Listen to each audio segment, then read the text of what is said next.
So in the literary and publishing world over the last few years, there's been this sort of ongoing discussion about why men don't seem to read and write as much as they once did. And some people claim that the reason for this drop-off in male writers could be because of a deliberate misandrist bias coming from the publishing industry. Jake from the channel Man Carrying Thing has had some insightful videos about this topic and about the topic of the male reading crisis. So I invited him to discuss this topic with me, and he very kindly agreed. As a man who talks about books online, you have, how many subscribers do you have now? 656,000, who I assume are all women, since men don't read.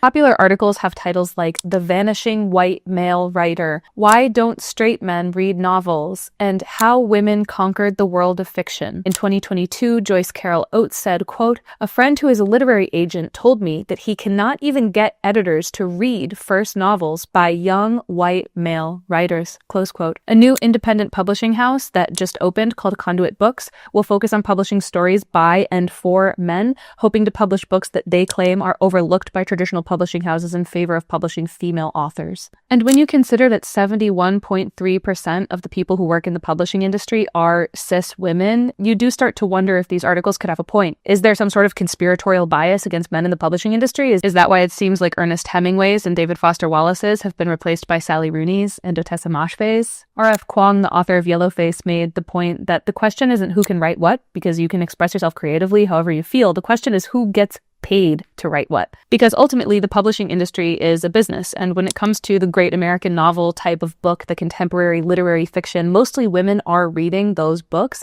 In fact, women read more in general. A little under half of all women report having read a novel or short story at some point in the last year, whereas about a third of men report having done the same thing. And unfortunately, it seems like there are fewer and fewer readers in general every year. Teens and children's enjoyment of reading has hit a record low, with 39% of girls saying that they enjoy reading and only 25.7% of boys. It's such a ridiculous thing to be like, publishing just hates men. It's like, no, they just like money. If the publishing industry could figure out how to get men to be reading these books, they'd be doing it. And we could leave it at that. We could say, well, there aren't men reading fiction, so publishers don't want to take a financial risk on publishing a male writer if there isn't an audience for it. You know, case closed. But I think that that would be a mistake. The demographic of young people who enjoy reading the least are young boys from low-income families. In the writing world, women make up about 59% of professional authors and writers, while men make up about 41%. So there is a gender discrepancy there, but it's not egregious. At the same time, one study found that only 8% of professional artists come from working-class backgrounds, and that study was done before artificial intelligence got to work decimating entry-level writing and editing positions. It was also done in England instead of the United States, where there is a little bit more of a social net. So it seems like every few months or so we have the same discourse about male writers versus female writers, but I feel that until we address class disparities, we're just going to keep having the same debate of should rich women get book deals or should rich men get book deals? And really, just statistically speaking, both rich men and rich women are disproportionately represented in the writing world. And considering that most people on Earth are working class and 60% of Americans are living paycheck to paycheck, then isn't that a more significant untapped market? And considering that boys from low-income households are the ones least likely to enjoy reading, making this an intersectional issue, then wouldn't addressing the lack of art created by and for working-class people kill two birds with one stone by getting more working-class kids interested in reading and more boys?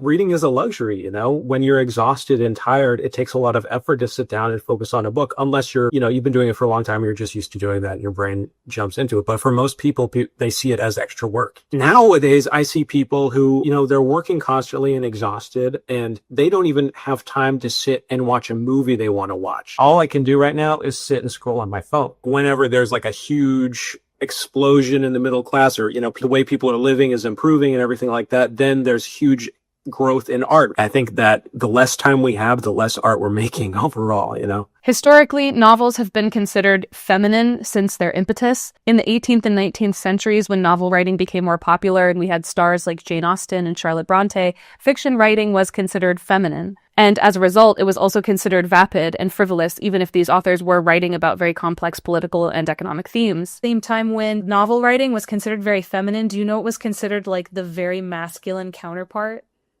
No. It was poetry. Like poetry.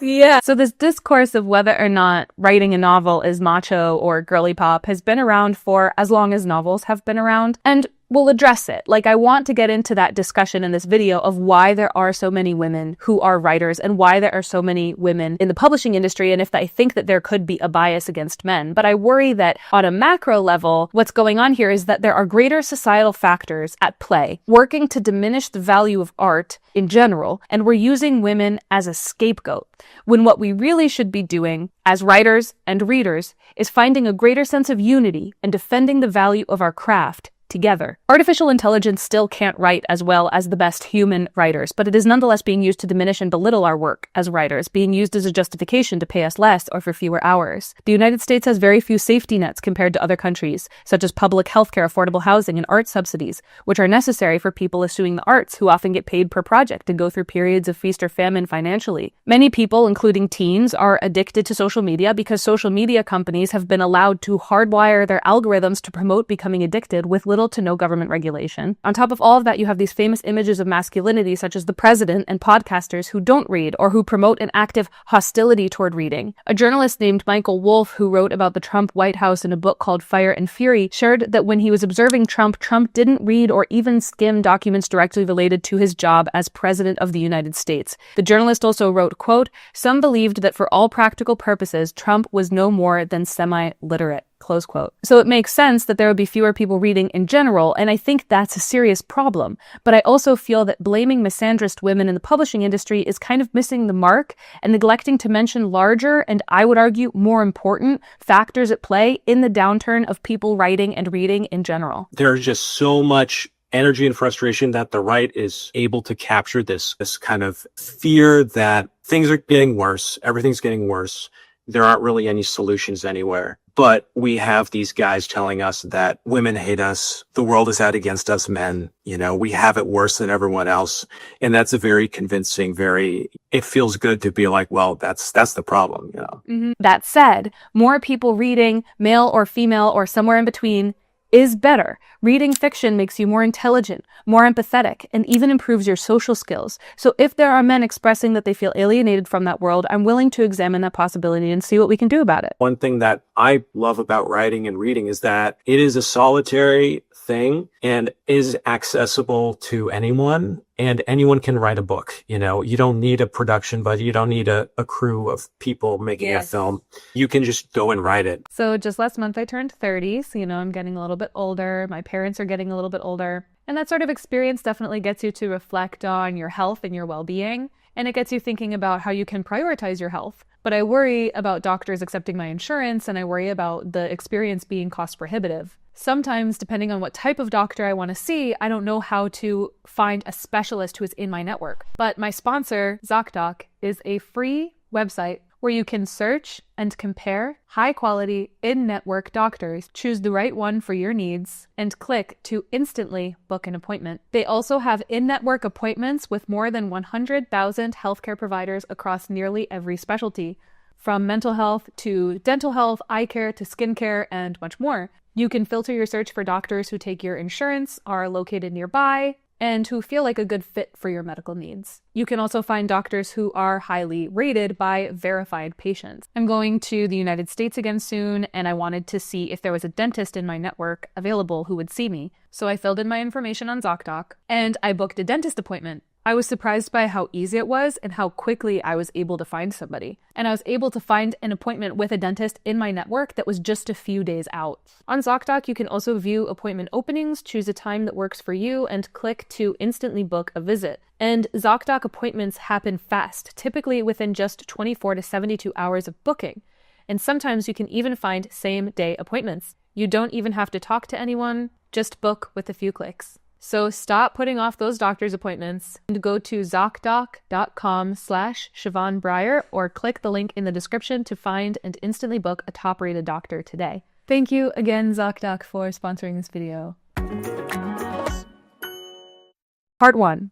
Racial bias. Before we discuss gender, I want to address this question that I've seen come up a lot in these articles. Is there a bias against white people in writing and publishing? No. Part 2. No, I'm just kidding. We'll address it. I do see why people might kind of come to this surface level conclusion that there's a bias against white writers, because around 2020, there was a huge push for books about race or books written by Black authors. I remember seeing an interview with a literary agent saying that she had never seen public events more directly impact the publishing industry as when the Black Lives Matter protests were going on in the United States. Book clubs prioritized reading non-white authors. Agents encouraged non-white authors to pitch them.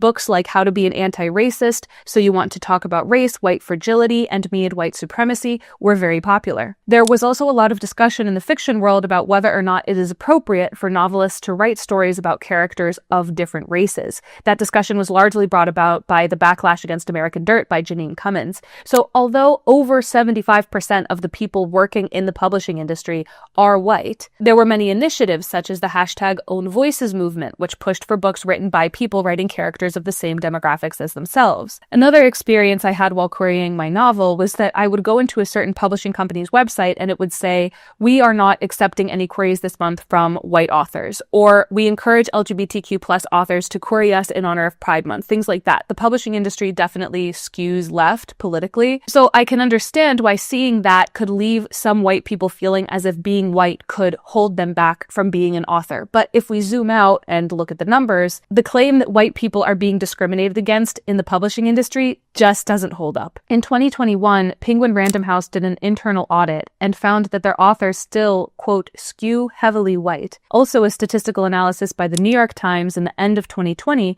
found that about 89% of writers published by Simon & Schuster are white, with all other races being relegated to that 11%. This is despite the fact that white people make up only about 57% of the United States as a whole. And these analyses were carried out at the peak of the push that I mentioned earlier for more books written by non-white authors. So as far as the bias against white writers discussion, while I see why people might come to that conclusion when you're really like in the thick of the query process, I just don't see it as an argument that holds water when you get into the numbers. The United States and even just the market for books written in English is huge. And even if it seems like in your insular circle in person and your internet bubbles that everyone is having those important conversations about race or everyone is prioritizing non-white writers, that doesn't mean that those discussions have impacted the entire country or the entire industry. That takes a long time. So that's all I have to say about the race aspect of that. I just wanted to get it out of the way. Now let's talk about the gender bias.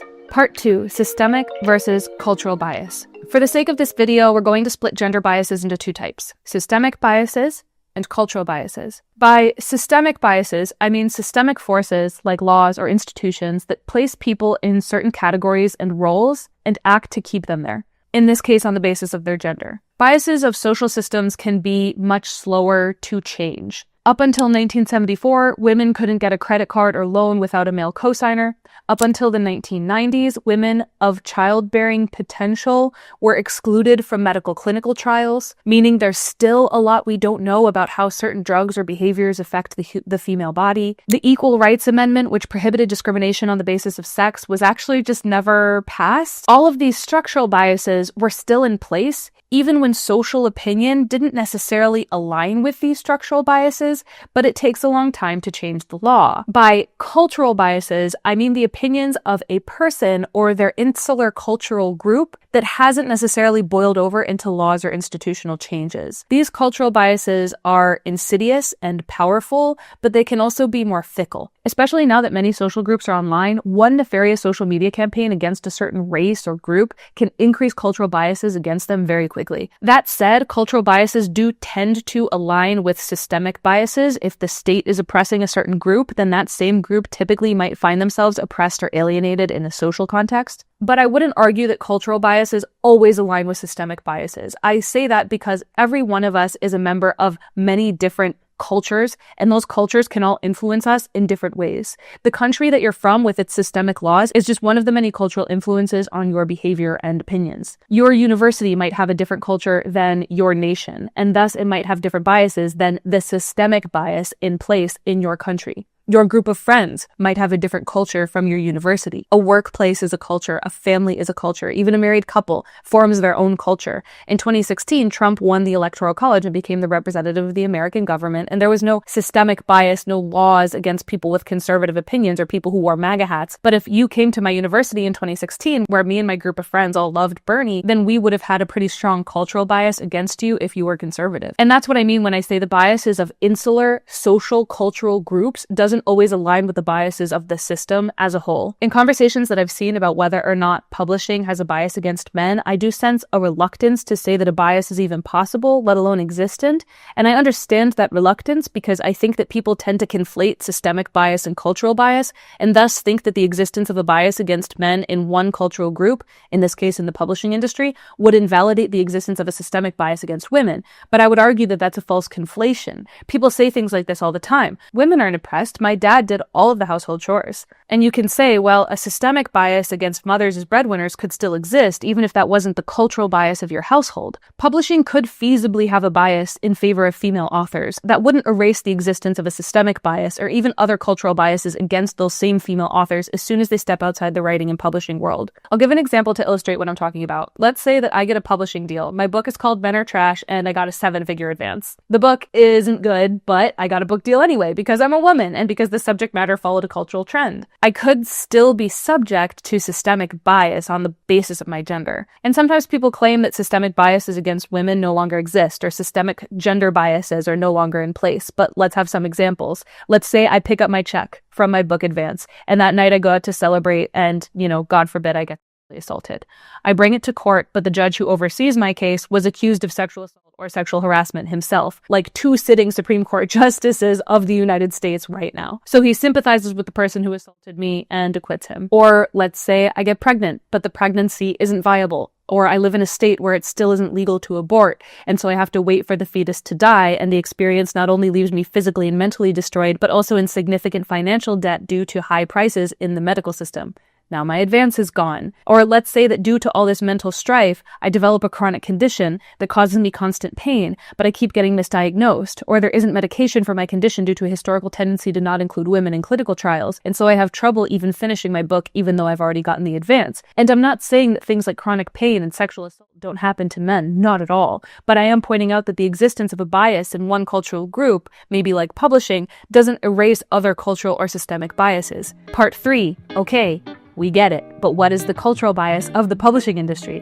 Now, I don't work in publishing, but I do work as a copywriter and content writer for brands. And while I typically work with informative long-form content like SEO articles and ebooks and white papers, similar deliverables like for big businesses, I still work very closely with marketing teams to discuss messaging and sales because what we do falls under the marketing umbrella. So in a way, I work in the media. I work creating content. I can see why a male writer would come to the conclusion in, say, 2020 that the wokes won the culture war. I was a professional writer during that time as well, and it was common practice to have words you couldn't use, very specific messaging to make sure that we were promoting inclusivity. Brands really showed up during Pride Month, for example. But I can tell you, as somebody who is sort of on the inside, that is no longer the case. Since Trump was elected for his second term, the culture has skewed toward the right. The media culture, the corporate culture. Now, copywriters and content writers, we still get lists of words that we can't use, but now those words are things like diversity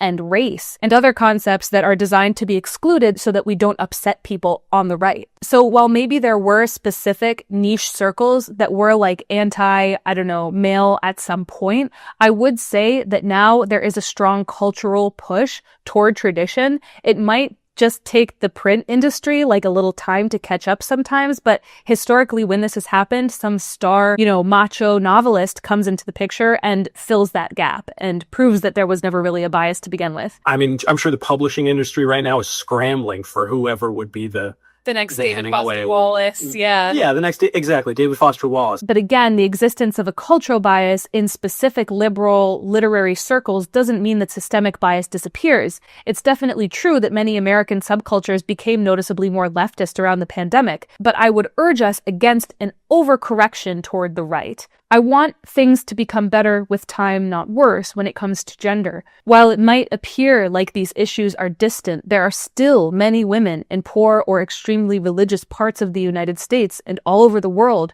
who suffer and die as a result of being disempowered. It's not hyperbolic to say that. Evangelical and conservative think tanks that work closely with Donald Trump are barefaced about promoting policies that promote a patriarchal family unit. We've already gone backwards in terms of reproductive rights, and now we commonly see influencers and even young people promoting the same gendered hierarchical model of family dynamics. Maybe it sounds like I'm getting away from publishing. My point is to not let a cultural shift among certain internet circles or certain industries blind you to the long game, the long-term goal of a safer and more equitable society for everyone. But I think that there's a hole in my argument. I had to ask myself, if there isn't a bias against men in publishing, then how do you explain the fact that writing, reading, and publishing all have more women than men? Part 4. Publishing skews heavily female. Why? A study by Joel Waldfogel found that by 2020, women officially write the majority of all new books, both fiction and nonfiction. The same study also found that books written by women tend to be more successful than books written by men, getting more readership, more sales, and more reviews. This makes sense when you consider that women tend to read more than men, especially fiction, and women aren't just overrepresented among authors and readers. Women also make up the vast majority of the staff of the publishing industry. A survey from Lee and Low Books found that the publishing industry is 71.3% cis women. This means that writing stands out from other creative careers. While women are the majority of writers, women make up only 12% of movie directors, about 7% of cinematographers, and around 30% of screenwriters. And those are just creative careers. You might already know that women are only about 27% of Congress, 34% of all judges, 10% of Fortune 500 CEOs, and so on. So why is writing such an anomaly in terms of gender? If this increase in female representation is due to success of the feminist movement, then wouldn't it be more universal across all fields? Well, I think that to say that the publishing industry has a bias would be to oversimplify the reasoning. I feel that there are other, more reasonable theories that we can make before concluding that there's an almost conspiratorial widespread bias against men in the publishing industry. In the early days of social media feminism, there was a lot of discourse about the wage gap. The wage gap refers to the social phenomenon by which women on average earn less money than men. The current statistics in the United States estimate that for every $1 a man earns, a woman earns 75 cents.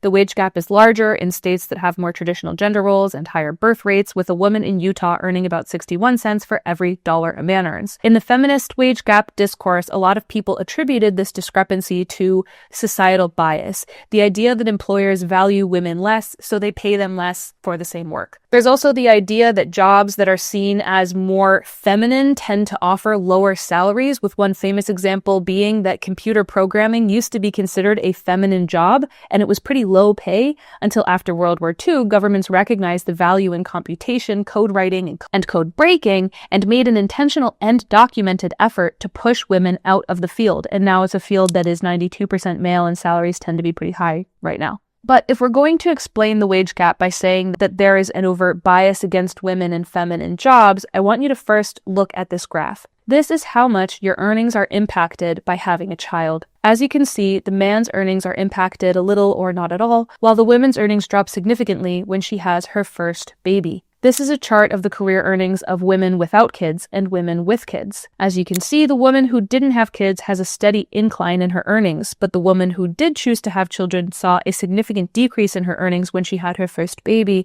and she never really caught up. Before people have kids, men and women earn around the same amount of money. There is still a wage gap, but it's slight compared to the national average. That means that the wage gap might not just be due to sexist biases, although that could play a role, but due to something that happens when people have babies. In other words, the wage gap isn't so much between men and women as it is between moms and everyone else. A lot of moms report feeling very isolated when they have their first baby, as if they've been removed from society or a significant part of their identity was taken from them. One study found that in heterosexual married couples where both partners work full-time, the woman in the relationship, on average, spends 9 more hours on household chores and childcare than her husband. Again, that's among couples who both work full-time. Over a year, those 9 hours per week equate to 3 months of a full-time job. Even if you hire childcare or home cleaning services, which which are exorbitantly expensive, there are still times when a parent has to be home, like if their child gets sick or if you need to participate in meetings with teachers. And also, many people want to spend time with their kids, and for that reason might intentionally choose careers that give them the opportunity to spend more time at home. So it makes sense that research suggests that the gender pay gap is lower in industries that offer features like remote work, flexible scheduling, like being able to work on your own time, output-based compensation, so pay based on completed tasks instead of how many hours you worked, and autonomy over location. Studies show that in jobs where long, inflexible hours are rewarded, like law, finance, corporate management, the gender pay gap is larger. But in fields that give you more autonomy over when and where you get things done, like pharmacy or tech, the gender pay gap is smaller. Even before the pandemic made remote work more common, authors could control when they worked and where they worked. And us writers are compensated based on the tasks that we complete, not how long it took us to complete them. That makes writing and publishing a very attractive career for a woman who is smart and creative and driven, but maybe also doesn't want to feel like she will be punished in her career for having children. Or maybe a woman is already a mom and she can't work in person at her law firm anymore, but she can write while her baby sleeps or plays with dad. This could be a reason why so many women are funneled or funnel themselves into writing as a career choice. Then this whole thing becomes cyclical as well. When a certain niche consists of almost entirely men, then there's more of a chance that the few women who do go into that niche might deal with issues like sexual harassment at some point, more chance that maybe she won't get maternity leave or will be passed over for promotions because even if she has zero desire to become a mother, the higher-ups might think that at some point she might take maternity leave or become less committed to the company. This makes fields like publishing and writing with predominantly women very attractive to women as well. And thus, the idea that women work in publishing becomes a self-fulfilling prophecy. And as for reading more, I will say that most women realize at a young age that the world can be very dangerous and even hostile towards us. So maybe there are adventures that we would love to have, or romances and sexual partners that would be intriguing to us. But in order to protect safety, we don't engage with those fantasies or dreams in real life. Fiction and books can be a way to explore those experiences and live out those fantasies without running the risk of getting hurt. Part 5. The idea that fiction is feminine is not new. I'm reading a biography of Hemingway right now. I think it's the newer one. I just learning about how Hemingway used his masculinity as a selling point when he was publishing. Hemingway's model of masculinity was a huge reaction to what he considered the feminist Victorian era Oscar Wilde type, literary, it was wow, this is a manly writer. We haven't had this in a long time. It is crazy because it does feel, I feel like at times, and of course, anyone who reads books, anyone who reads anything ever, before the past 20 years understands that things haven't changed that much, everything's very recent and new.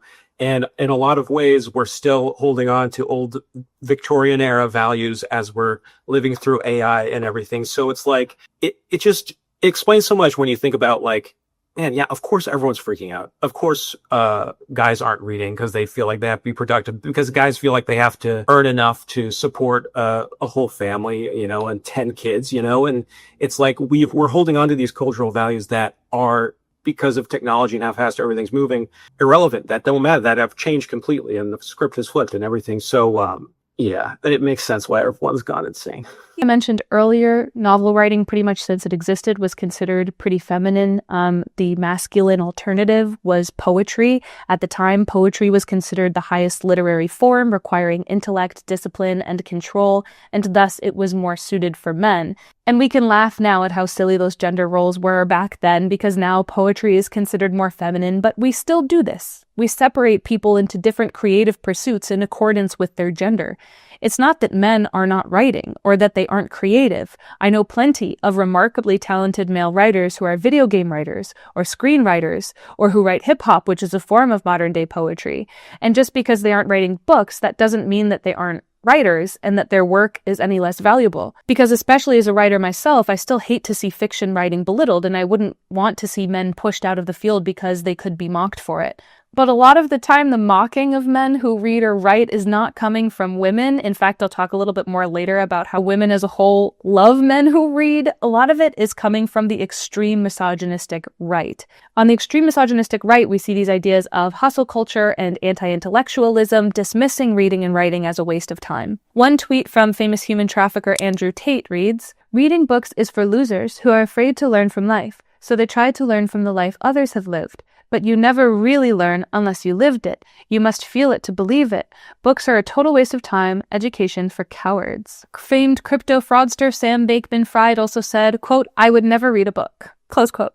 And famed Nazi sympathizer Kanye West also has been quoted saying he doesn't read any books. Of course, the attitude among the extreme online right is that reading is a waste of time because a man's life should be dedicated to productivity for productivity's sake, regardless of the morality of what you're being productive working on. It doesn't matter if you're trafficking and beating women, committing wire fraud, money laundering, harassing your ex-wife, or making trash Hitler music. Just do more of it and faster. Don't stop to examine your life and the morality of your actions. Just be more productive. That's what gives your life purpose as a man. It is the productivity, grind set attitude that has infected everyone. And, men feel, especially young men who don't have any money and feel like they can't date anyone because they don't have any money or, move out of their parents' house. It's just so much alienation and frustration that is affecting everyone.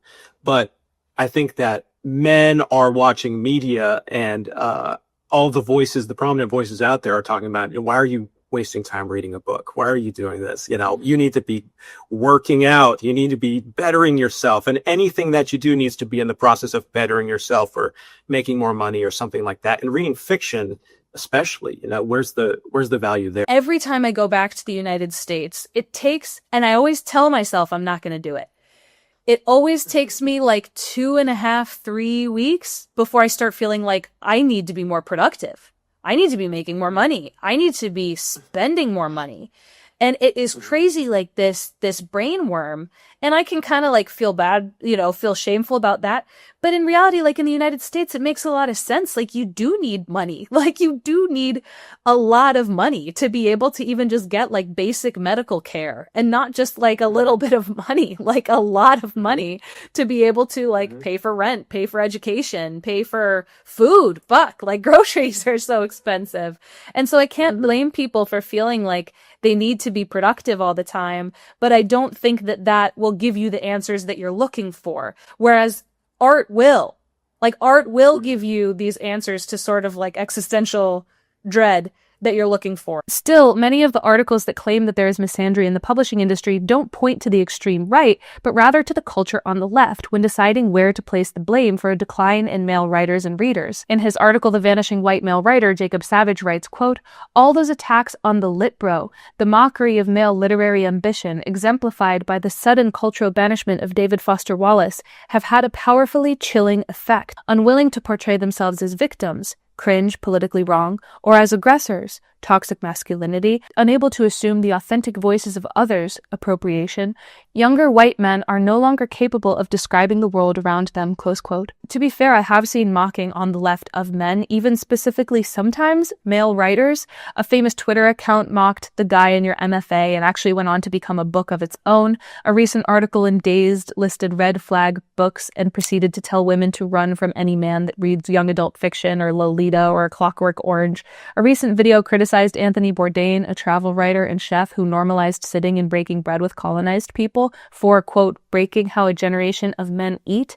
Anthony Bourdain broke how a generation of men eat. The cult of personality he left in his wake is frankly insufferable. A lot of what we're seeing in food culture, chef culture today has its roots in the type of eating and journalism Anthony Bourdain did. Bourdain treated ordering soup like a search and rescue mission, and now every man thinks they have to spelunk into some cave in order to get a bowl of pho, and unless they do, they're not really having dinner. Everyone just needs to calm down, take a step back, enjoy the slice of pizza or burger you're eating. It's not that deep. And with behaviors like travel and reading being able to open our minds and make us more empathetic, I would advise these writers and commentators on the left against complaining that men are not more empathetic and then also mocking them when they engage in behaviors that could make them more empathetic. But even as I'm speaking about these examples, I can't help but notice how vanilla these comments are compared to the more direct and intentional anti-intellectual effort on the right to belittle reading and writing. It is, of course, the right that bans books from being taught in schools or included in libraries because they had a gay character in them or because they acknowledged that trans people exist. I should also mention that these recent articles that I mentioned, like the Red Flag Books piece in Dazed and the Anthony Bourdain criticism, were very unpopular. Like, I don't think that they're representative of how people on the left feel about gender and reading. I could also argue, if we take a step back and forget where the mockery is coming from, that anyone promoting strict gender roles or anyone mocking all men or all women for a certain behavior is engaging in the same philosophy by working to uphold the gender binary, regardless of whether it comes from the right or the left. I think that online discourse about gender too often turns into, are you pro-men or pro-women? Do girls go to college to get more knowledge, or do they go to Jupiter to get more stupider? When really the entire argument should be misogynistic people versus not misogynistic people. As children, we're all curious and experimental and artistic, and then we get older and we're pushed into these two lines of male and female that supposedly dictate everything about our personalities, from what we read to what job we have to how we move our hands and how we talk and even how we piss. And as a result, even people who on the surface appear to uphold all of the masculine or feminine stereotypes often carry a tremendous amount of anxiety or shame around their gender and their body and their sexuality. When you see people like Andrew Tate speaking out against reading, understand that it's not that he is pro-men and feminists are pro-women, as these movements often get distilled to. Andrew Tate is pro-gender binary, even if it hurts men. If a man wants to read fiction or take care of his kids or say like, hey, maybe we shouldn't sex traffic women, then that man is just as much an enemy to misogynistic ideology as any blue-haired feminist. And if a woman claims to be a feminist but attacks men by body shaming them or uses revenge porn to humiliate them, then she is also doing her job to uphold the gender binary. This isn't men versus women. It's all of us against restrictive gender roles that lead people to hold on to a lot of anxiety and shame about their identity just because they're human. So if you're mocking men for liking to read, then whether you're on the right or the left, you're working to uphold the gender binary. And instead of turning this into a girls versus boys debate, let's critique all behavior that tries to place the expanse of human consciousness and interests and relationships and sexuality into like two neat little boxes. Part 6. Women love men who read. This is a short point, but I wanted to make it its whole own section just to like really drive this home. If you're a young man, please don't get dating advice from men online who have to kidnap or pay women just to be near them. If women are being accused of having a bias against men who love to write or read, then why don't we ask women how they feel? One survey gave women a list of 74 hobbies and asked them to rank them in order of attractiveness. And the number one most attractive hobby in a man, considered attractive by 98.2% of women, was reading. The other most attractive hobbies in order were speaking a foreign language, playing an instrument, cooking, woodworking, painting, and writing. The least attractive hobbies were weed, Funko Pops, arguing online, porn, gambling, and manosphere, which is crazy because, you know, I really thought that women loved hyper-masculine giga-chads who bought courses about how to pick up women from Myron Gaines, author of Why Women Deserve Less, but apparently women don't like that. The examples that I found above of women mocking men who read, like the lit bro idea, or mocking men who have feminine hobbies, they were honestly really difficult for me to find. It was much easier for me to find instances of women thirsting over guys who read. The Instagram account Hot Dudes Reading has over 1 million followers. One eHarmony study found that men who listed reading as an interest received a 19% bump in messages from women. OkCupid also confirmed in the book Dataclysm that men who list intellectual or literary interests receive more messages from women than those who don't. Yeah, I guess I'm glad I hit my lit bro phase in like 7th grade. You got it out of the way. Sort of. And in real life, I mean, I've seen it on the internet, but in real life, I feel like, I was an English major. I feel like there was a lot of kinship among like other English majors. Like we all kind of like respected each other for like choosing this, like making this bad career decision. And maybe because I didn't get an MFA, but I haven't really seen in real life like people who were like obnoxious lit bros. I don't know. Maybe you have. They're definitely there, but it just feels like an older stereotype that is not such a, I don't know. I just feel like if any guy is reading, like, that's great. That's a novelty and interesting. So many signs are pointing less to the fact that women hate male writers and readers or have a bias against them, and more to the fact that there are greater cultural and sociological factors that make it harder for people to gain and maintain an interest in the written word that apply to everyone, and we're kind of just like using women as a scapegoat. Part 7. Rejection is a gift. In June 2015, I decided that my great life's passion and the purpose of my existence was to be a writer. More than a decision, it was a realization. When Haruki Murakami realized that he would be a novelist, he described this choice by saying, quote, "Something flew down from the sky at that instant, and whatever it was, I accepted it." Close quote. After I graduated from university with my degrees in English and theater, I left the United States to work as an English teacher in the Galapagos Islands in Ecuador. There, I had no internet connection in my apartment. I was inspired by unique and abundant nature. My Spanish still wasn't good enough to be a social butterfly, so I dedicated most of my time to reading and writing. But my novel, which was called Equator, took place in the Galapagos. Naturally, the protagonist was a 22-year-old girl like me at the time, and Equator kept me company as I lived on the islands for a year, when I left to move to Buenos Aires, when I met my husband, and all the way up until I was 27, when I decided to release my precious baby into the world and start querying literary agents. I thought that finishing my novel would feel like this huge burden lifted, but instead I experienced a sort of grief. When you are involved in a large creative project, it gives you immense purpose.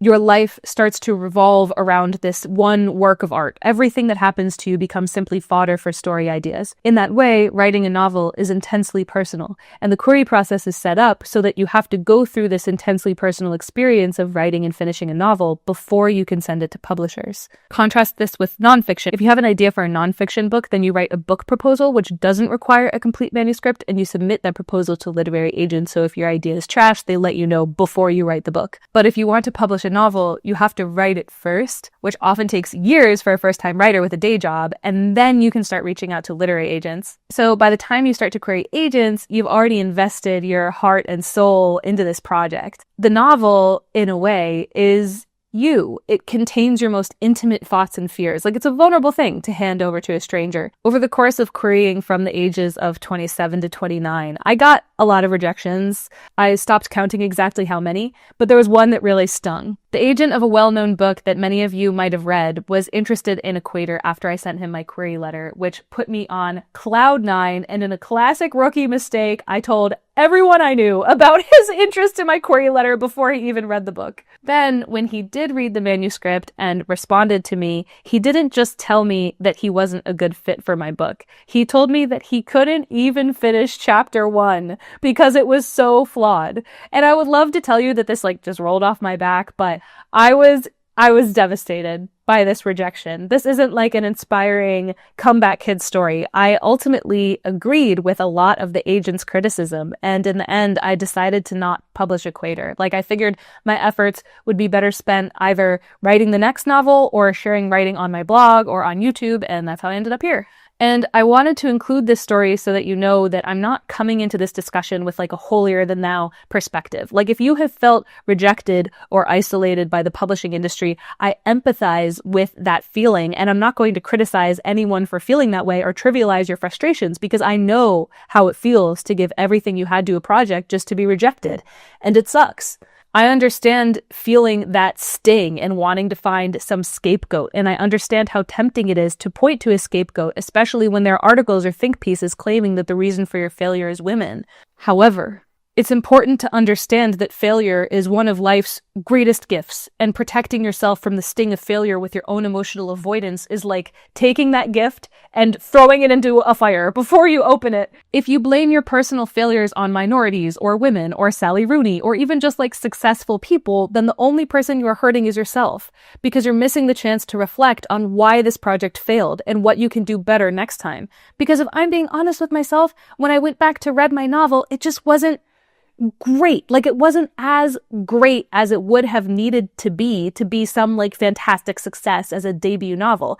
And why would it be great? It was the first time I ever wrote a novel. I was learning. The fact that I ever even thought that my novel could become some New York Times bestseller with a celebrity agent is probably indicative of some form of entitlement to begin with. Part 8. You're not entitled to a book deal. Here are some relevant statistics about publishing.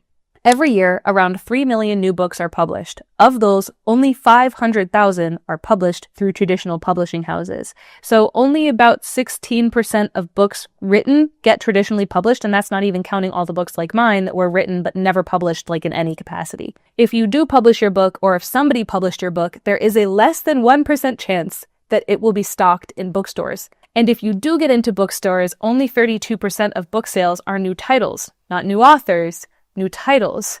The other 68% are classics, textbooks, and books that have already been out for more than a month or so. In other words, it is unlikely that a debut author's book will get traditionally published, especially if you aren't a celebrity or somebody who already has an audience. If your book gets published, it's highly unlikely it will make it into bookstores, and if it makes it into bookstores, it's highly unlikely that people will buy it. So if you're crying about not getting a book deal, and again, trust me, I understand, then that sounds to me less like a women problem and more like an entitlement problem. Psychologists have found that when athletes come in third place after a competition, they tend to be much happier than the person who came in second, which doesn't seem like it would make sense, like a silver medal is better than a bronze, but the person in third place is just happy to be on the podium, while the person in second place is frustrated that they didn't get first.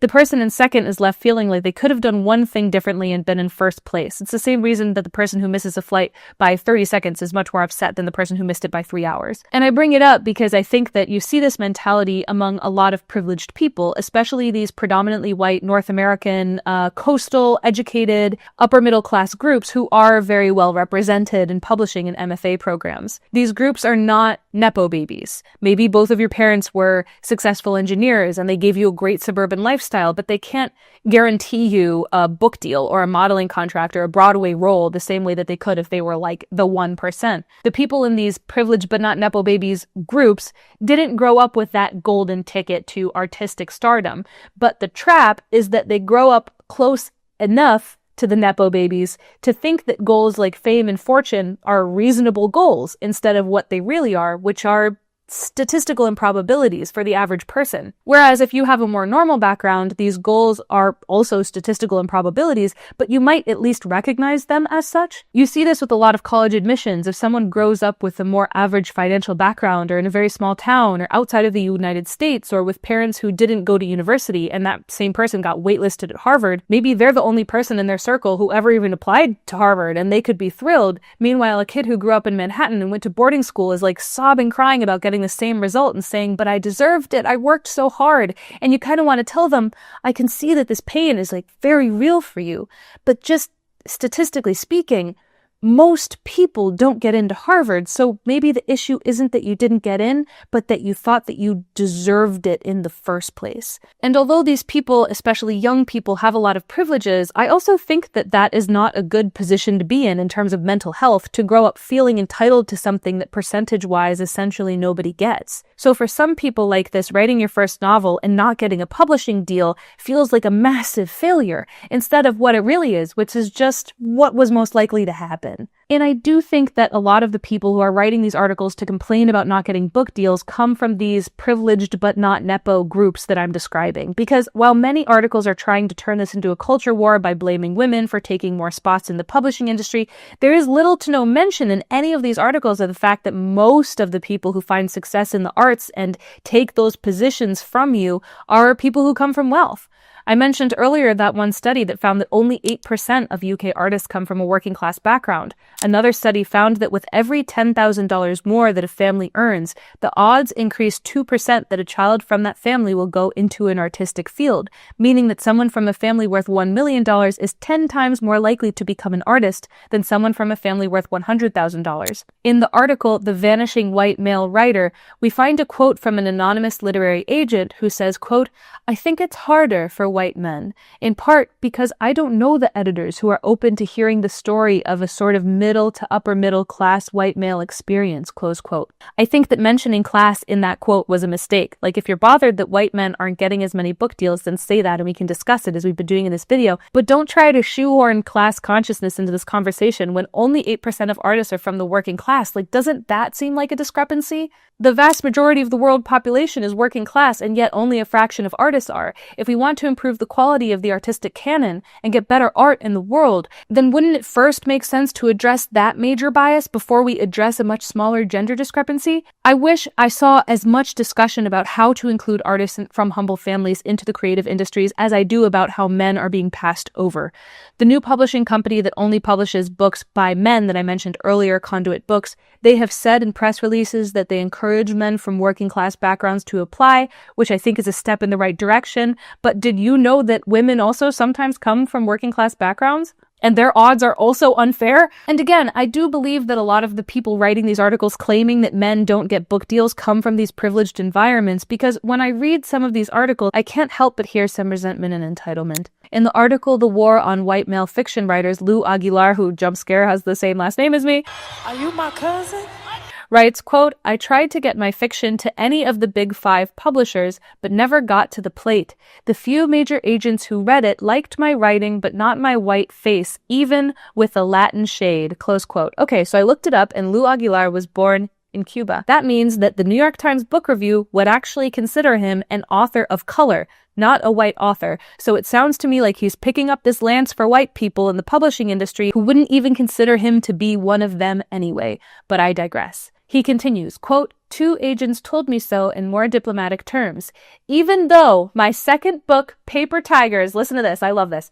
Even though my second book, Paper Tigers, is a great American novel, close quote. Dude, you don't get to call your own novel a great American novel. Somebody else has to call your novel a great American novel. According to The Atlantic, in the last 100 years, there have been 136 books considered great American novels. But before this guy could even consider the possibility that he maybe didn't write a great American novel, he first jumped to blaming women and the fact that he self-identifies as white with a Latin shade, when the publishing industry would not even consider him white. Could it be more likely that you just didn't write a book on the same caliber as The Great Gatsby on your second try? Like, isn't that a more logical conclusion? The article that has most recently sparked this male writers debate, The Vanishing White Male Writer, was written by someone unknown named Jacob Savage, who I feel like was probably using a pen name because there is no other information about him online, and he does seem like a decent writer. But in Savage's article, he has this debate with himself that essentially goes like this. There are no more great male writers. Oh, okay. What about Tony Talathama and Tao Lin and Tommy Orange? I meant there are no more white male writers. Oh, okay. What about Nathan Hill and Joshua Cohen and Ben Lerner and Michael Connolly and Adam Ross? I meant millennial white male writers. Oh. Well, what about Adam Elric Sachs or Zach Williams or Phil Clay or Jordan Castro or Andrew Martin or Ben Shattuck or Lee Cole or Stephen Markley or Peter Vack or Matthew Davis? I meant white male millennial authors who write fiction that takes place in the modern day and don't have protagonists who are queer or non-white or women or woke and who don't apologize for being white. How many identifiers do you have to add before you realize that the person you're angry hasn't been published is you? You're not identifying a hole in the market. You are inventing a perfectly U-shaped hole so that you can blame the industry for your failures instead of yourself. It would be like if my first book didn't get published, and instead of starting a YouTube channel, which has been this great addition to my life, I wrote an article called Where Are All the Books Taking Place in the Galapagos Islands, written by a woman born in 1995 and raised in Scranton, Pennsylvania, and why is nobody talking about this gaping hole in the market? Part 9. Books are good. Yeah, I mean, books, they're good. Artificial intelligence industry would have you believe that writing created by a robot that was trained on stolen words from writers can replace all types of professional artists. Glue-sniffing, mouth-breathing manosphere influencers would have you believe that reading is a waste of time because it doesn't directly relate to your productivity levels. And wannabe right-wing Christo-fascists want to convince you that any empathetic and eye-opening education and literary prowess makes you less of a man. As far as I'm concerned, they can all get f***ed. They're wrong. A world with more people who read is a smarter one, a more empathetic one, and a kinder one. So instead of yelling at each other about the gender of the people writing, I want to make a call for unity among all artists. Fortunately, we chose to become artists because we believe in the power of the written word or the painted canvas or the dancing body. So use that power and use your craft to speak words of unity and of a brotherhood and sisterhood among artists. Create and consume art as an act of play, like a child, unconcerned with the opinions of others. The best thing you can do, just read. Don't have any shame about it. Don't care about what anyone else is saying. Read Infinite Jest. Go read it in public. Go have everyone look at you if you want, if that makes you feel good. Read some Percy Jackson, like that's all you can do at this point, I feel like. Needing to be productive, feeling rejected or resentful, being caught in the droll of issues like gendered roles and petty anxieties, it's completely normal. I understand. That just makes you human. But being an artist, the act of creation, that's what makes you divine. My name is Siobhan Breyer Aguilar. I have a website called Siobhan Breyer, that's SIOBHANBRIER.com. On that website, every script that I read from in these videos is published on there as articles. You can keep up with what I'm writing by signing up for my newsletter on that page. If you sign up for my newsletter, then every month I'm going to send you new videos. I also have a Patreon. On my Patreon, we have a book club. This last month, we read Intermezzo, and now we're going to have a meeting about it, and we all get to discuss it, and it's super fun. I would love for more people to join that. I think that you guys would have a lot of fun, and you also get access to all of these new videos, early access to my videos, getting to decide. There's even, if you're in the top tier, you can send me writing and I'll edit it for you and I'll let you know like what I think about the writing that you make. I think that's everything. Thank you. Bye.